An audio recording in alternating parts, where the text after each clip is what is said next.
নবী করিম সাল্লাল্লাহু আলাইহি সাল্লাম নবুয়ত গ্রহণ করার পূর্বেই, নবুয়তি পাওয়ার পূর্বেই মানুষের কারো দুঃখ কষ্ট দুর্দশা, কারো ঝগড়া বিবাদে মীমাংসা করে দেওয়া, এই সমস্ত কাজগুলো তিনি করতেন।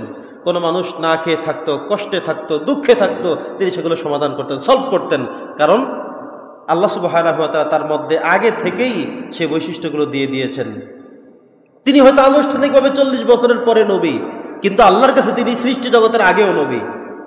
এই জন্য তাকে ছোট্টবেলা থেকেই আল্লাহ সুবহানাহু ওয়া তাআলা তার সমস্ত, তার চরিত্রের মাঝে, তার কথার মাঝে, হাঁটার মাঝে, বলার মাঝে, তার জানাশোনার মাঝে, মেধার মাঝে, প্রজ্ঞার মাঝে সবকিছু দিয়ে আল্লাহ তাআলা বিস্তৃত করে রেখেছেন, যাতে করে নবী করিম সাল্লাল্লাহু আলাইহি সাল্লাম নবুয়ত পাওয়ার আগ থেকেই যেন তার মধ্যে সেই কোয়ালিটিগুলো থাকে, কোনো ফল্ট তিনি না করেন। সমাজের মানুষ তাকে নিয়ে বলবে যে এতদিন তো সে এমন ছিল, হঠাৎ ভালো হয়ে গেল কেমনে, এমন কথাও যে মানুষ না বলতে পারেন। এই জন্য আগে থেকেই, ছোটবেলা থেকেই নবী করিম সাল্লাল্লাহু আলাইহি সাল্লামকে আল্লাহ তাআলা বিশেষ এক মহত্ব দিয়ে, গুণাবলী দিয়ে দিয়ে তাকে বড় করলেন। সুবহানাল্লাহ। এমনিতেও একজন মানুষ যদি তিনি তার লিডারশিপ হতে চান, নেতা হতে চান, তাহলে তিনি মানুষের সেবা করবেন, পাশে থাকবেন। এটাও কিন্তু একটি গুরুত্বপূর্ণ কথা। সাইয়্যিদুল কওমি খাদিমুহুম, একটি আরবি প্রবাদ বাক্য রয়েছে যে আপনি যদি নেতা হতে চান তাহলে আপনি মানুষদের খাদেম হবেন, সেবক হবেন।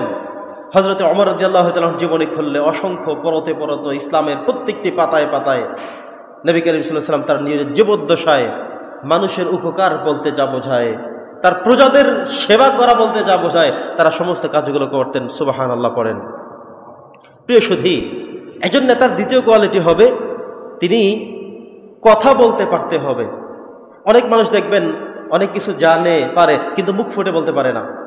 ভাষা শুদ্ধতা নেই, আঞ্চলিক ভাষায় কথা বলেন, ফলে অন্য সমাজের মানুষ বুঝতে পারে না। তিনি তার গ্রামের ভাষায় কথা বলেন, ফলে সমাজের মানুষরা তাকে নিয়ে হাসি ঠাট্টা বিদ্রূপ করে। একজন মানুষ শুদ্ধ করে কথা বলা, এটি অনেক বড় পাওয়ারফুল একটি বিষয়। নবী করিম সাল্লাল্লাহু আলাইহি সাল্লামকে আল্লাহ তাআলা বিশুদ্ধভাবে কথা বলতে পারবে, সেজন্য তিনি তার মায়ের দুধ পান থেকে আল্লাহ তাআলা মাহরুম রেখে তাকে আফসাহুল আরব, যেখানে আল্লাহ তাআলা সেখানে তাকে হালিমাতুস সাদিয়া তায়েফের সেই অঞ্চলে নবীজিকে বড় করে তুললেন। সুবহানাল্লাহ। আপনাদের মনে আছে না যে নবী করিম সাল্লাল্লাহু আলাইহি ওয়াসাল্লাম যখন জন্মগ্রহণ করলেন, এই আরব সমাজ জুড়ে জাহিলিয়াতের একটি পদচারণা ছিল। এমন একটি জাহিলিয়াতের মধ্য থেকেও বনু হাশেম গোত্রের চমৎকার একটি ফ্যামিলিতে আল্লাহ তাআলা তার সে নবীজিকে বের করলেন। তবে এই সমাজের মানুষের ভাষা ঠিক নয়, এই সমাজের মানুষের চরিত্র ভালো নয়, তাদের চারিত্রিক বিষয়গুলো, তাদের সততার বিষয়গুলো, হনেস্টির বিষয়গুলো, ভাষায় অনেক সমস্যা ছিল।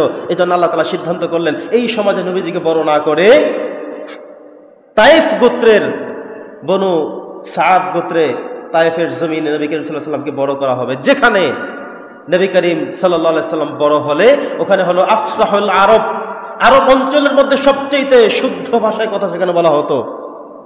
আল্লাহ তাআলা সিদ্ধান্ত করে ওনাকে সেখানে দিলেন যে এই অঞ্চলে তিনি যদি বড় হন তাহলে এখানের মানুষ সব শিক্ষিত, মার্জিত, চমৎকার কথা বলে, ভাষা তাদের ঠিক আছে, এখানে বড় হলে তিনি বিশুদ্ধভাবে আরবিতে কথা বলতে পারবেন, এখানে তাকে বড় করতে হবে। এই জন্যে দীর্ঘ 2 থেকে 2.5 বছর যাবত একজন মাসুম বাচ্চা তার মায়ের বুকের দুধ পান করে থাকেন।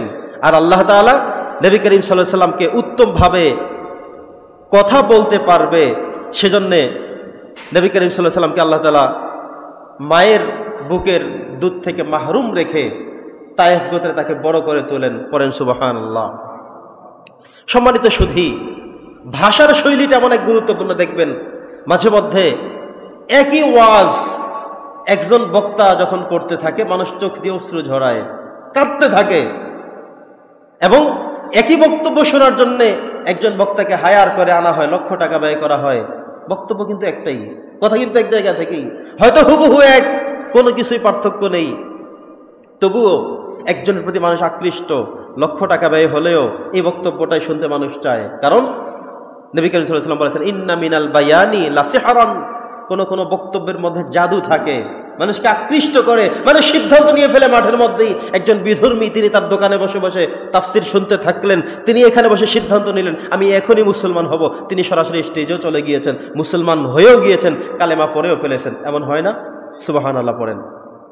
তার মানে হলো একটি বক্তব্য যদি বিশুদ্ধভাবে হয়ে থাকে, একটি বক্তব্য যদি মাধুর্যতা থাকে, তাহলে তার মূল্য অনেক। একই তাফসির একজনে করলে তাকে লক্ষ টাকা দেয়া হয়, আরেকজনে করলে 20,000 টাকা দিতেও কষ্ট বেজে যায়, আরেকজন ওয়াজ করতে চায় একই ওয়াজ, তাকে বলে তোমাকে সুযোগ দেওয়া হবে না। এমন অনেক মানুষ আছেন বলেন যে আমাকে 10 মিনিট সময় দেন, একটু তাফসীর করব, আধা ঘন্টা সময় দেন, একটু কথা বলবো, বলে অসম্ভব, তোমাকে কথা বলতে দেওয়া হবে না, তুমি কথা বলার চান্স পাবে না, এই মাঠ তোমার জন্য না, এখানে জায়গা, এই জায়গায় কথা বলার মতো তুমি উপযুক্ততা নও। তার মানে হলো বক্তব্য একই জায়গা, একই কিতাব থেকে, একই কোরআন থেকে কথা বলা হচ্ছে। তো বক্তব্য এমন একটি গুরুত্বপূর্ণ বিষয়, একজন মানুষ বক্তব্য দিতে থাকলে মানুষ আস্তে পিছন থেকে উঠে চলে যায়, এক একে করে তাফসীর চলছে, মানুষ সব চলে যাচ্ছে, কারণ যেমন ধারণা করেছিল তাফসীরটা তেমন হচ্ছে না। আবার একজন বক্তা মাইক হাতে নিলেন, তাফসীর শুরু করলেন, পিছন দিক থেকে মানুষ এতক্ষণ দোকানে বসে বসে তাফসীর শোনা শুরু করছিল, যখন তাফসীর একটা অ্যাট্রাকটিভ লেগে গেল, মানুষ চিন্তা করলো মাঠে গিয়ে শুনতে হবে।